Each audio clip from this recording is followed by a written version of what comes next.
The champagne hit his face before Camille even registered the glass in her own hand. It was supposed to be a quiet evening, a charity gala at the Whitmore Hotel in downtown Chicago, the kind of polished event where everyone smiled too much and meant almost none of it. Camille had only come because her younger sister, Daniela, was being honored that night for her nonprofit work, and Daniela had begged her not to leave her alone in a room full of donors and sharks. So Camille put on the dark green dress she hadn't worn in 2 years, pinned her hair up and went. She was halfway across the ballroom carrying 2 flutes of champagne when she saw it. A tall man in a charcoal suit had Daniela backed against one of the marble columns.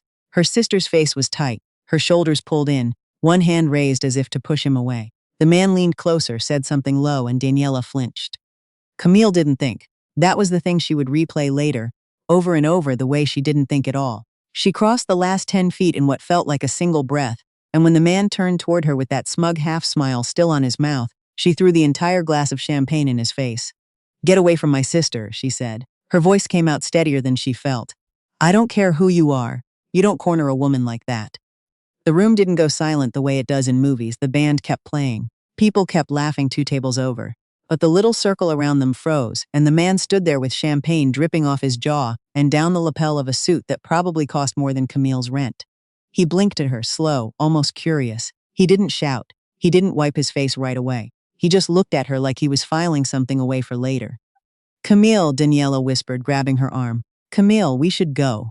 So they went. Camille put down the second glass, took her sister's hand, and walked them both out the side doors into the cold March night, her heart slamming the whole way. In the cab home, she kept waiting to feel righteous, vindicated. Instead, she just felt shaky, and a little sick, and underneath it all a strange certainty that she had not seen the last of that man. She was right. She just had no idea how soon. Monday morning, she walked into the offices of Hargrove and Lane, the architecture firm where she'd spent the last 7 years, where she'd clawed her way up from a junior drafter to senior project lead. There was an all-staff meeting at 9. Word had been going around for weeks that the firm had taken on a new majority investor, someone bringing the capital they desperately needed after the lakeside development fell through. Nobody knew much about him, just that he was young, that he was rich, and that things were about to change. Camille slid into a seat near the back next to her work friend, Priya, balancing a coffee she didn't really want. "You look like you didn't sleep," Priya murmured. "I didn't," Camille said. She'd been up half the weekend replaying the gala, half expecting a lawyer to call. Long story. Then the conference room doors opened, and her stomach dropped straight through the floor. The man who walked in was the same man from the gala. The same charcoal suit, or one just like it. The same easy, unhurried way of moving, like the room would wait for him because it always had. He stepped up to the front, and the firm's 2 aging partners practically tripped over themselves to introduce him. "Everyone, please welcome Julian Reyes," said old Mr. Hargrove. "Julian has come on board as our new principal investor and managing partner. He'll be taking an active role going forward." Julian's eyes swept the room the way a searchlight sweeps a yard, and then they landed on Camille and stopped. The corner of his mouth lifted, just slightly. Recognition. Something she couldn't name. Camille wanted to slide under her chair and dissolve into the carpet. He held her gaze for 1 extra second, just long enough for it to mean something, and then he looked away and started talking about vision and growth and the exciting road ahead. Camille didn't hear a word of it. Her ears were ringing. She had thrown a glass of champagne in the face of the man who now controlled her entire career. Priya elbowed her. "You okay? You're white as a sheet." "I think I just ruined my life," Camille said. She spent the rest of the day waiting for the axe to fall. It didn't. No summons to his office. No quiet word from HR. By 5 o'clock, she'd almost convinced herself he hadn't recognized her after all, that her panic had filled in the rest. She was packing up her desk when her phone buzzed with an internal message. "My office before you go." "JR, so much for that." Julian's office was on the top floor, glass on 3 sides, the whole gray sprawl of Chicago laid out below. He was standing at the window with his back to her when she knocked. He didn't turn around right away. "Sit," he said. She sat. She kept her chin up. If she was going to be fired, she'd be fired with her spine straight. "You threw a drink in my face Saturday," Julian said, finally turning. There was no anger in his voice, which somehow made it worse. "I did," Camille said. "And before you say anything else, I'd do it again. That woman was my sister, and you had her trapped against a wall." Julian's eyebrows rose. Trapped. She was scared. I saw her face. He studied her for a long moment, and then, to her complete bewilderment, he let out a short, dry laugh and rubbed the back of his neck. "Your sister is Daniela Marsh." "Yes, Daniela Marsh," he repeated. "Spent 20 minutes Saturday night trying to pressure me into pulling my funding from a competing shelter project so it would collapse and hers would absorb the grant money. When I told her no, she got upset. I leaned in because the band was loud and I wanted her to hear me say very clearly that I don't do business that way. He spread his hands. That's what you saw. That's the woman you defended. Camille opened her mouth, then closed it. The floor seemed to tilt under her. That's not, she started. Danny wouldn't. You don't have to believe me, Julian said, sitting down across from her at last. But you might want to ask her yourself before you throw the next drink. He leaned back. For what it's worth, I'm not going to fire you. You defended someone you love without stopping to count the cost to yourself. That's rarer than you'd think. I'd be a fool to get rid of it. A pause, even if it cost me a very good suit. Camille left that office more confused than she'd ever been in her life. She called Daniela that night. She meant to just ask gently what had really happened. But the second she brought up the shelter grant, her sister's voice changed, went sharp and defensive, and the conversation curdled fast. Daniela accused her of taking a stranger's word over family. Camille said she just wanted the truth. By the time they hung up, nothing was resolved, and something between them had cracked quietly, the way a windshield cracks before it spreads. It wasn't the last crack either. Over the following weeks, Camille started noticing things. Small things.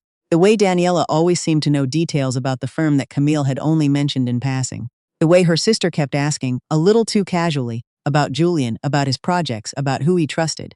Camille brushed it off. Danny was her baby sister. They'd shared a bedroom for 18 years. You don't suspect the person who used to crawl into your bed during thunderstorms. Meanwhile, something unexpected was happening with Julian. He pulled her onto the firm's biggest new contract, a riverfront cultural center, and made her lead designer over two people more senior than her. At first she assumed it was guilt, or some performance of fairness.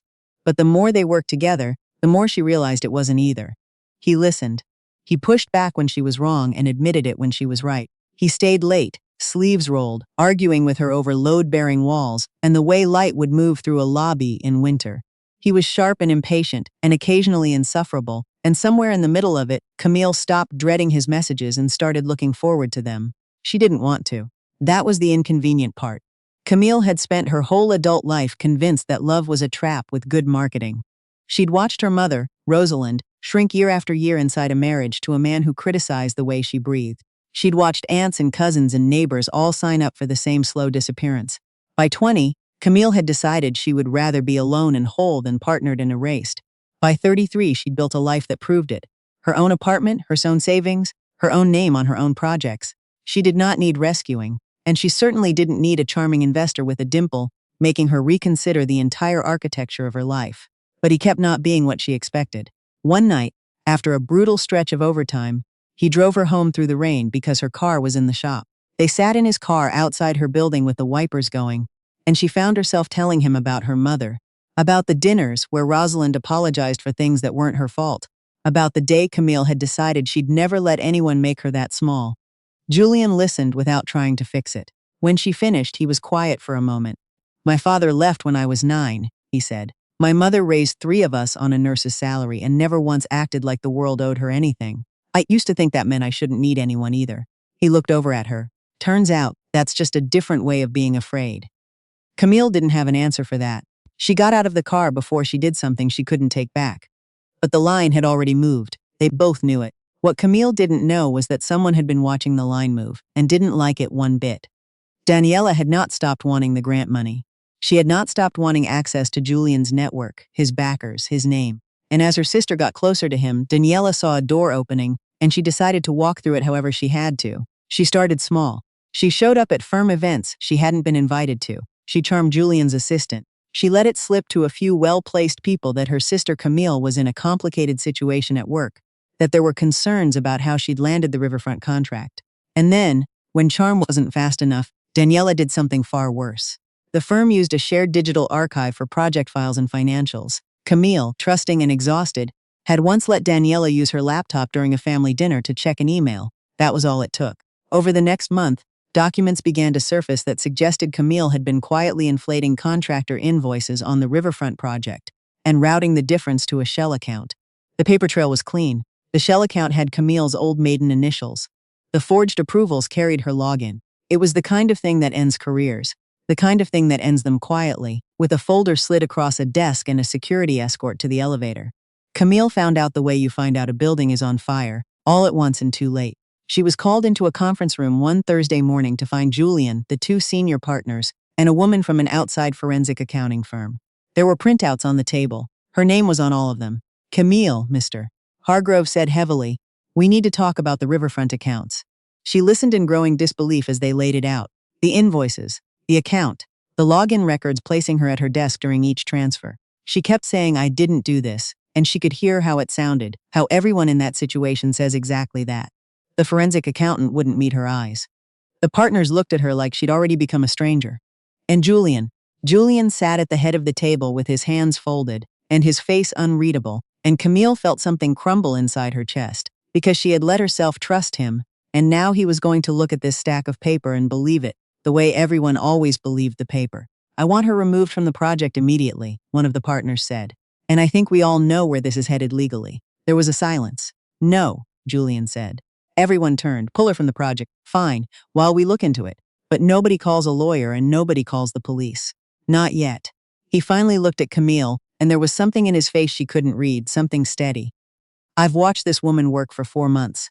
She fought me over a $30 line item because it wasn't honest. People who'll go to war over $30 don't quietly steal $40,000. He tapped the printouts. This is too clean. Real fraud is messy. This looks designed. The partners protested. Julian held firm. He gave them 72 hours. What he did with those 72 hours, Camille only learned afterward. He hired his own forensic specialist, a quiet former federal investigator named Marcus, and turned him loose on the metadata, the part of a document people forget exists. The login records that supposedly placed Camille at her desk were checked against the building's badge access logs, the ones that recorded when her keycard physically entered and left the office. And there it was, the crack in the floor. On 2 of the 4 dates the transfers supposedly happened, Camille's keycard hadn't entered the building at all. She'd been at her mother's house in Evanston. The system said she was at her desk. The badge reader said she was 20 miles away. Someone had used her login remotely. Someone who'd had her laptop. Marcus traced the remote access to an IP address. The IP address resolved to a coffee shop on the north side, and the coffee shop's own cameras, pulled with a polite request and a small donation to their tip jar, showed a woman at a corner table on one of those exact afternoons, a laptop open in front of her, a green canvas tote on the chair beside her. Camille recognized the tote before she recognized the face. She'd given it to Daniela for her birthday. She sat in Julian's office and looked at the still frame for a long, long time. The thing about betrayal is that the body understands it before the mind agrees to. Camille felt it in her stomach first, then her throat, then finally, terribly, in the place where 18 shared years used to live. Why was all she could say. Why would she? 'Cause you got the thing she wanted, Julian said gently. Access. Me. A way in. And you didn't even want it. I think that was the part she couldn't forgive. The confrontation, when it came, was the worst hour of Camille's life. She brought Daniela to her apartment under a pretext and laid it all out on the kitchen table, the badge logs, the IP trace, the photo from the coffee shop. Daniela's face went through every shade of denial. She cried. She accused. She said Camille had always thought she was better, always looked down on her, always gotten everything first. And then, when the photo just sat there refusing to be anything other than what it was, she stopped. The fight went out of her all at once, and what was left underneath was something small and frightened and full of years of swallowed resentment. You don't know what it's like, Daniela whispered. To spend your whole life being the one nobody picks. So you tried to send me to prison, Camille said. Her sister didn't answer. There was no answer. They both knew it. The firm did go to the police in the end. Not Camille, the firm. The evidence Marcus had assembled was airtight, and prosecutors don't ignore $40,000 and a clean digital trail of forgery, fraud, and falsifying corporate records. Daniela was charged. At the hearing months later, Camille sat in the back row and watched her little sister, the one who used to crawl into her bed during thunderstorms, stand before a judge in a borrowed gray blazer. The court handed down a sentence of 8 years. Camille cried in the parking garage afterward, alone for a long time, not because she thought it was unjust, because she finally understood that grief and justice can live in the same body at the same time, and that loving someone has never once made them safe to trust. Her mother, Rosalind, took it harder than anyone, but something shifted in the aftermath. Watching one daughter nearly destroy another to grab at a man's wealth made Rosalind look, for the first time in decades, at the smallness of her own marriage, at all the years she'd spent apologizing. 6 months later, at 61, she filed for divorce and moved into a sunny one-bedroom near the lake. She started painting again. The first time Camille visited and saw canvases drying on every surface, she had to step into the hallway so her mother wouldn't see her cry. As for Julian, he never once treated Camille like a project he'd rescued. After the charges were filed, he gave her space, didn't push, Let her find her own way back to the riverfront drawings. It was Camille, in the end, who showed up at his office one rainy evening months later, soaked through, and stood in the doorway and said, "I spent my whole life thinking the smart thing was to never need anybody." Julian set down his pen. "And now? Now I think the smart thing might be to need exactly one person, very carefully, and make sure he's the kind who checks the metadata before he believes the paper." He smiled, the real one, the one with the dimple. "That can be arranged." They were married the following autumn, in a small ceremony on a friend's farm an hour outside the city. Just family and a handful of friends and Rosalind in a blue dress with paint still faintly under her fingernails. There was no ballroom, no champagne towers, no audience of strangers. Camille had thrown enough champagne for one lifetime. She thought, sometimes, about how close it had all come to ending differently. How one impulsive throw of a glass had cost her a sister's and given her a marriage. How the same act of fierce, unthinking loyalty that destroyed one bond had revealed the strength of another. She didn't pretend Daniella's choices were anyone's fault but Daniella's. Envy had not been forced on her sister. It had been fed year after year until it grew teeth. But Camille also stopped believing the lie she'd carried since she was 20, that needing someone was the same as disappearing. Loving Julian didn't make her smaller. If anything, it gave her more room. She kept her name on her own projects. She kept her own savings, her own apartment for a while just because she could, her own spine. She had simply learned that the right person doesn't ask you to shrink to fit beside them. On the morning her daughter was born, almost 2 years later, Camille held the small, furious, red-faced creature against her chest and made her a silent promise, the only one that had ever mattered. "You will never have to choose between being loved and being whole. I will make sure you know they were never opposites." And outside the window, over the gray sprawl of the city, the first real light of morning came up clean.